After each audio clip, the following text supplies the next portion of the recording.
Salve, salve galera, sejam bem-vindos ao canal Marajando Cultural. Eu sou Luiz Marajó, sou criador do canal Marajando Cultural, com a ajuda de todos vocês, é claro. E hoje eu vou trazer mais um vídeo falando sobre aspectos específicos de determinadas partes da Amazônia, de uma Amazônia marajoara hoje, para ser específico.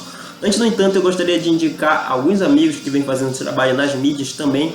Importante para essa dinâmica que a gente vive da predominância das mídias e da forma como a juventude amazônica está utilizando ela, seja para educação, para comunicação, ou seja lá como for.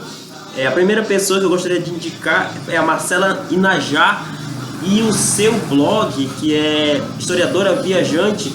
Ela tem a experiência de viajar por algumas capitais, algumas cidades da América Latina e da Amazônia também. E ela produz alguns livretos e vai trocando ideias, somando. Eu acho isso muito interessante. E ela tem um blog chamado Historiadora Viajante, que ela já escreveu várias dessas experiências lá e que é bem interessante para a gente perceber essa perspectiva de um jovem amazônico vendo o mundo através de sua ótica. Bom, a segunda pessoa é a Joyce, professora Joyce Barroso, que é marajoara e que estreou no YouTube trazendo um vídeo com a leitura de livros e começou com Chove nos Campos de Cachoeira. Gostaria de parabenizar pela atitude inédita, nunca alguém tinha feito isso. Eu acho que vai acabar com o tabu de muita gente não ter conseguido ler esses livros. E ela leu o primeiro capítulo, ficou muito legal. Eu gostaria de agradecer, né, e parabenizar por esse trabalho. O nome do canal é Eu Passarinho, salvo engano. Vou deixar o link na descrição. E o terceiro e último trabalho é um camarada que trabalha no Facebook, né, o Ercilon Dellen, que é artista visual e tem um trabalho que ele desenvolve com a mãe dele, que é da produção de bolsas. Eu acho muito bacana esse tipo de produção, que além de ser a produção familiar, é uma forma de perceber como a juventude amazônica vê o seu mundo e busca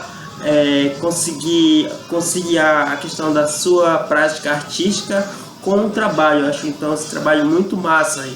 Essas foram as três pessoas que eu trouxe para o vídeo não ficar muito longo. Em seguida eu vou falar das palavras que eu selecionei. Bom pessoal, as palavras estão nesse glossário aqui, mas eu separei no papel aqui para ficar mais fácil. São algumas palavras que talvez algumas pessoas até se identifiquem por morar próximo da região lá do Anajás Grande. Outras partes do Marajó é possível que utilize esse tipo de fala, mas eu vou me embasar nessa região do Marajó, que fica ali próximo na fronteira de Ponta de Pedras, Moaná, Santa Cruz, região do Anajás Grande propriamente. Eu vou tentar explicar o que seria essas palavras no sentido daquele marajoara. Vou falar as palavras, você vê se você conhece. A palavra corgo, a palavra lancear, a palavra terreiro, a palavra tapagem e a palavra enseada. Você consegue identificar essas palavras? Se você conseguiu pelo menos uma, já é uma grande coisa. Se você conseguiu todas, você praticamente é um marajoara. Bom, a palavra corgo, ela é característica da relação do homem marajoara com rios e igarapés. O corgo seria uma espécie de canal, a parte onde o igarapé é mais fundo, onde os barqueiros se baseiam para pilotar os barcos. É preciso que ele ande no corgo, senão ele vai dar na parte menos funda e o barco vai encalhar. Isso seria o corgo. Eu selecionei essa palavra porque dificilmente eu ouvi em outros lugares, em outras situações. A segunda palavra, lancear, é possível que outras pessoas usem, principalmente na região ribeirinha. Lancear seria fazer um ato de pescagem com a rede de fio ou de nylon.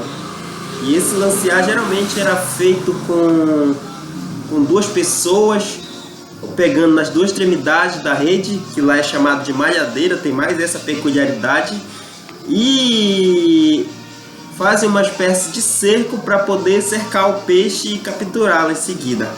Isso seria o lancear. A terceira palavra é terreiro. Bom, essa palavra pode ser bem comum, né? Principalmente para os praticantes e as pessoas que têm conhecimento sobre a Umbanda, Candomblé, Tambor de Minas, etc., da região de matriz africana. Só que o terreiro nessa região específica do Marajó tem um sentido bem diferente. Na verdade, o terreiro é como se fosse um quintal na região dos campos e dos ribeirinhos dessa região do Marajó. Só que, diferente do quintal que é cercado, o terreiro é um quintal aberto, digamos assim. A quarta palavra que eu selecionei foi a palavra tapagem. A tapagem seria uma espécie de barragem. Nós sabemos que nessa região e outras do Marajó tem o período de estiagem, que passam 6 meses de seca e 6 meses de cheia de inverno. Nesse período da seca é preciso criar algumas estratégias para que o gado não morra de sede, e até mesmo para as pessoas em algumas circunstâncias.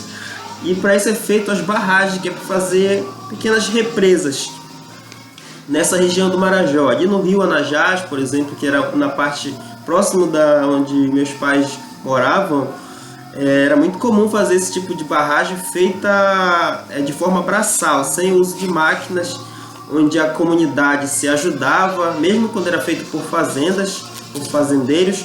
A comunidade tinha essa prática solidária de ajudar, e era feita com madeira e com carregamento de terra, sempre de uma forma bem manual.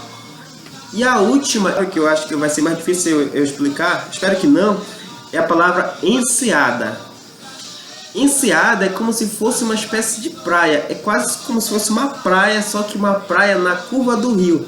Aquela parte que não tem uma queda brusca para o rio, é uma parte mais plana até chegar no córrego.